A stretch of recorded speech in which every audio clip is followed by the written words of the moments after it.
Turabasuhuje rero aburi hano ku buzima butoshye kandi tubahaye ikaze. Ni muri bya biganiro tudahwema kubagezaho birebana n'ibyo kubungabunga ubuzima bwacu, ibirebana nyine no kurinda ubuzima bwacu kugira ngo tugire amagara mazima.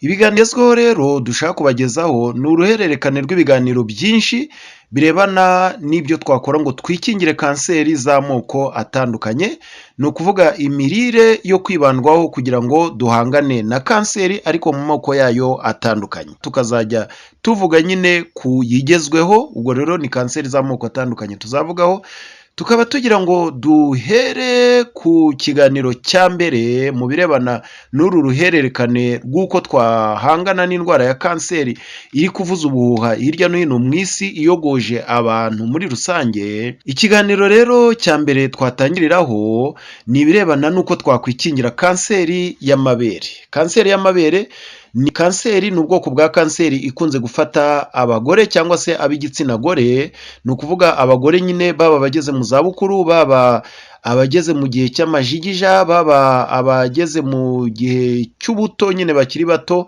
n'abakobwa birumvikana, baba ababyaye n'abatarabyaye.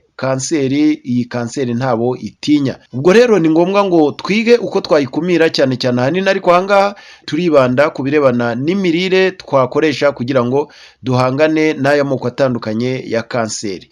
Iyi kanseri y'amabere rero kugira ngo uyikingire uyirinde, ibiribwa wakunda kwibandaho ni ibi bikurikira.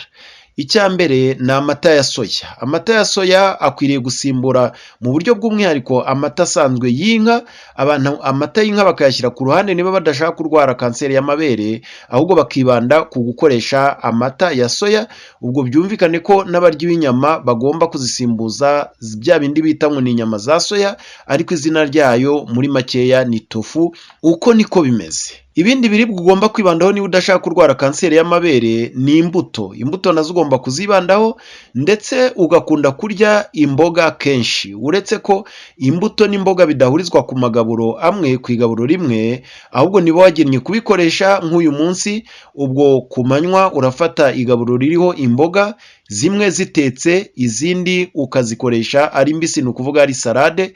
Bya bindi ufata salade nyine wenda y'igitunguru cya onyo cyangwa se ya kapusine cyangwa y'amashu, hanyuma ugakatiraho indimu, warangiza ugashyiraho nk'akayiko k'ubuki niba udafite ikibazo cya diyabete, isukari nyinshi, cyangwa se nanone ugashyiraho n'amavuta y'igihwagari, ayo nayo ni meza cyane. Kuri ubu bwoko bwa kanseri y'amabere rero ugukunda kurya imbuto, ugakunda gukoresha imboga ariko utabihurije ku igaburo rimwe.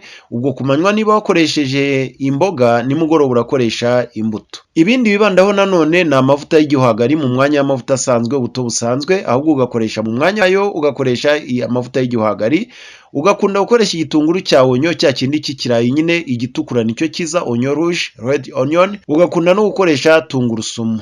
Noneho rero nanone ku birebana n'amafu cyangwa se ifarini, ugakunda gukoresha ifu itaranogerejwe mu nganda, ni ukuvuga ya yindi ikoreshwa yarakoreshejwe kuri moulin zisanzwe, ku byuma bisanzwe, ariko itaranyuze mu mashini zo mu nganda.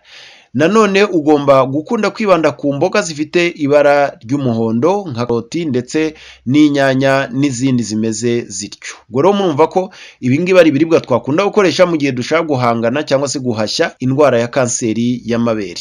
Tukaba tubifurije ubuzima bwiza rero, kandi niba munyurwa n'ibiganiro turabashishikaza mukore subscribe, hanyuma abayikoze namwe mushishikarire gukora share cyangwa se partage kugira ngo mubisangize n'abandi. Naho ubutaha rero naho akagaruka, ubwo noneho mwitegure ko tubasangiza no ku kindi kiganiro muri uru ruhererekane rw'ibiganiro byo guhangana n'indwara ya kanseri. Imana ibahe umugisha kandi murakarama. UV TV, ubuzima butoshye.